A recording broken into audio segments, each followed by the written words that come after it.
Hey, what's going on, guys? It is Rob. Welcome back to a brand new weekly watch video. I'm going to be doing these every week, Monday through Friday, showing you guys what I watched. Usually it's like 2 movies a day, and then on the weekend I kind of take a break. So by the time you see this, it'll probably be like Sunday night or something.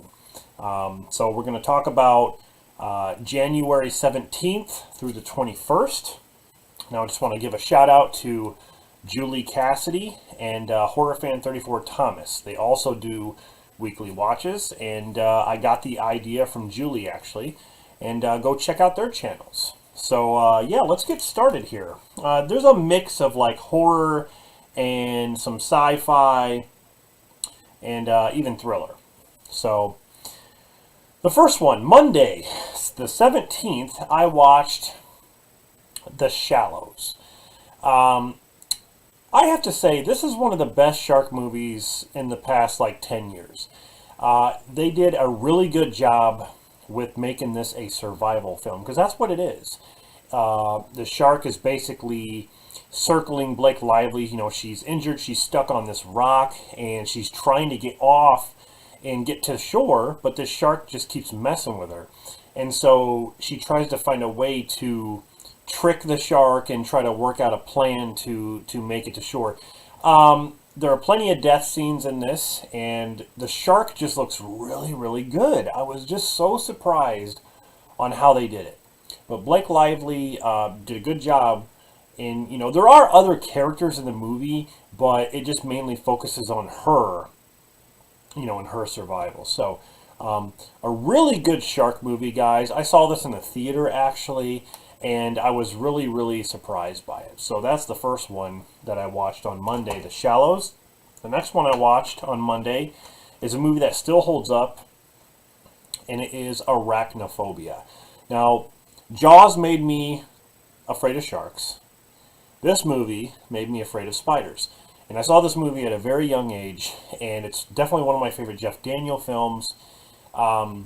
You know, basically like the spider comes back from the Amazon and bites this one guy. He dies, and they find out that the spider's breeding and in this small town, and the little spiders are just as deadly. Like one bite from them and you're pretty much dead.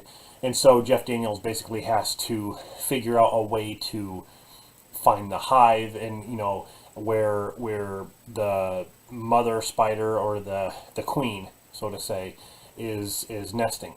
And it's really good. It's really intense. I love the music. I love John Goodman's appearance in this. Just fantastic. Moving on to Tuesday the 18th, I watched the original Witches. This is a movie that still holds up today. And again, I saw this at a very young age, and I still think it's creepy. Some of the painting thing, you know, when the witches first take off like their wigs and stuff like that. You see the Grand High Witch and all that. Just a really cool movie, and it makes the remake look stupid. The remake really looks stupid after watching this. This is the Warner Brothers Archive Collection Blu-ray, which is really cool. If you guys can get your hands on it, definitely get it. Because I had the DVD for the longest time. But anyway, watch that.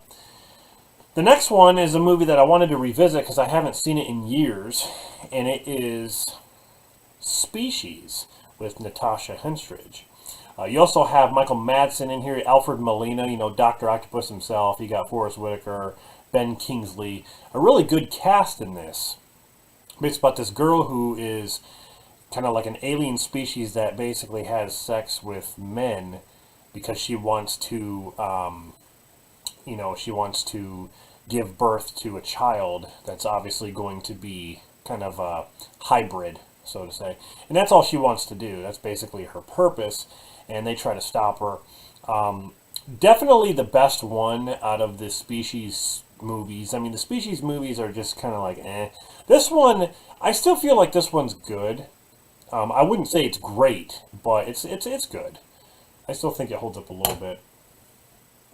All right, so moving on here, we're going to be talking about a couple of movies that I watched on Wednesday the 19th.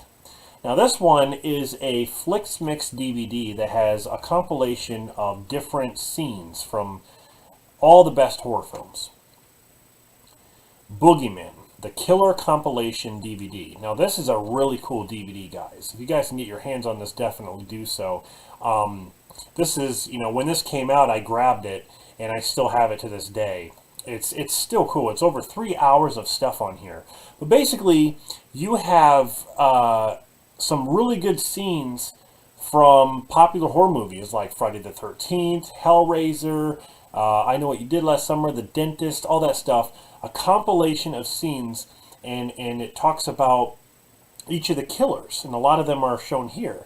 But there's also a really cool, what is it called? The Legends of the Boogeyman character bios and histories. That is a really cool thing on this, where it shows you, the history of these horror characters and like where they came from, things like that. Just really, really awesome. I hadn't seen this in years, and it was cool to revisit it. So definitely get your hands on this. The next one I watched on Wednesday is a Ron Howard film that I still enjoy to this day, and that is Cocoon. This also has a good cast in it. You have Jessica Tandy, from The Birds and Driving Miss Daisy. You got Steve Guttenberg. You have Jack Gilford, Brian Dennehy. Music by James Horner. A really, really good film, and it has a lot of heart, and it's kind of emotional at times. But basically, there's these older folks who kind of lost their edge and will to live. Kind of, they jump in this pool, and at the bottom of the pool, there's like these cocoons, like big, huge eggs. And when they're swimming in the pool, all of a sudden they feel like they're young again. They feel like they can do stuff and like dance and like jump around and things like that. These older people. And, Wilford Brimley's in this, and he's, even at this time, he was old. I think I don't remember when this was, 1985, and Wilford Brimley still looked like he was an old man.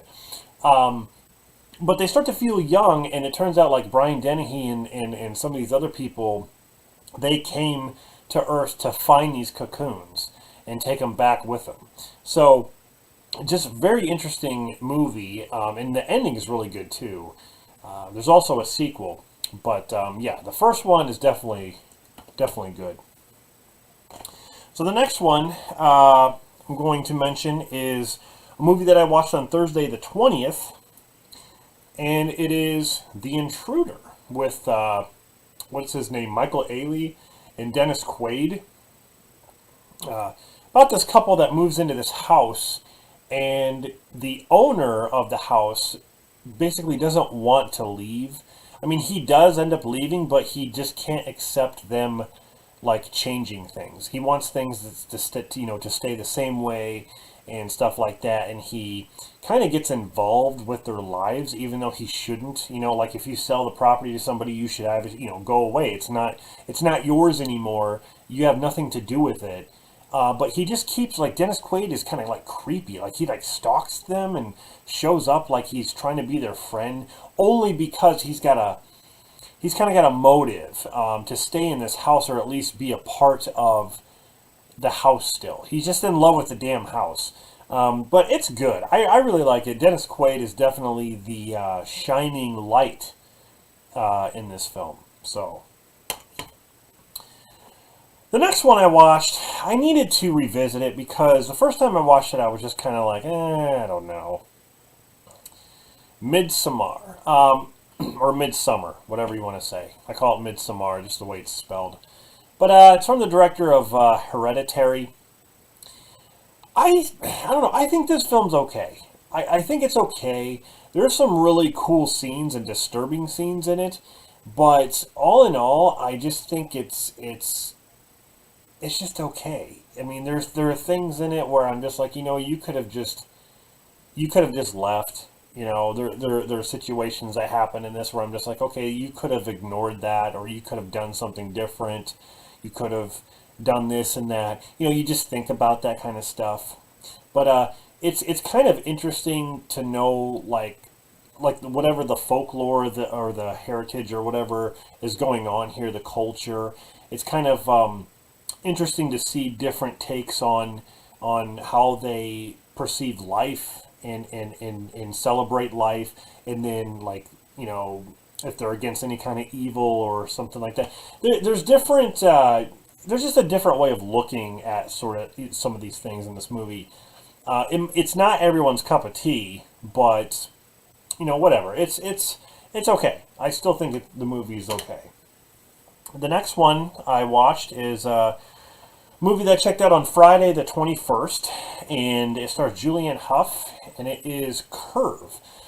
Basically about a woman who gets in a car accident and she's trapped upside down in her car, and she can't get out, so she basically has to survive and find a way to eat and you know, stay warm and stuff while she's trapped. And this guy comes along, kind of messes with her, and it becomes almost like it's basically a thriller, but it's like a survival thriller in a way.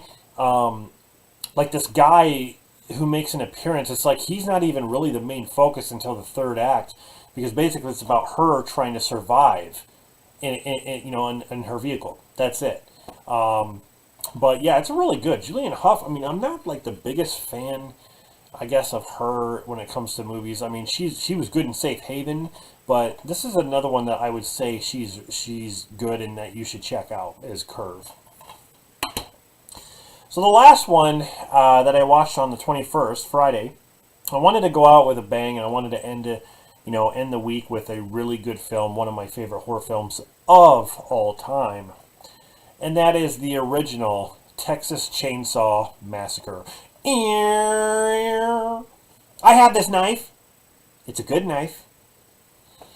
What more can I say about the 1974 classic Texas Chainsaw Massacre? This is the Pioneer Special Edition DVD, by the way. I believe this is out of print, and it's very hard to find. It's very expensive. I still have mine in very, very good shape. I still love it. I love the whole grittiness, the way the film looks. You know, it's got spots and stuff when you're watching it. It's so good, guys. This movie is weird enough and strange enough to just gets me excited to see this weird family out in the middle of nowhere. That kind of reminds me of my aunt that lives out in the country, who has a farmhouse. It looks just like her house. Like, honestly, you drive up, you're just like, the only thing that's missing is the generator sound. But you see the house, and I'm just like, man, that's Leatherface's house right there. There's just something about it, though. You know, this group of kids, they go to this abandoned house, their family house, and they find out there's this other house that's behind that house, like in the distance, that is owned by this crazy family, and the guy who wields a chainsaw, and they start killing people one by one, and yeah, just really awesome. I mean, this is the birth of Leatherface right here. Don't ever watch that Leatherface movie, because that's not the birth of Leatherface. This is the birth of Leatherface, okay? He didn't get a chainsaw for his stupid birthday. That's not what happened, okay? Anyway, fantastic end to the week. That's how I went with it. So, that is my weekly watch from the 17th of January to the 21st of January. Stay tuned for next week, because I'm going to, again, watch several different movies. And stay tuned. So give the video a like if you liked it. Subscribe for more content. And I'll see you guys in the next one.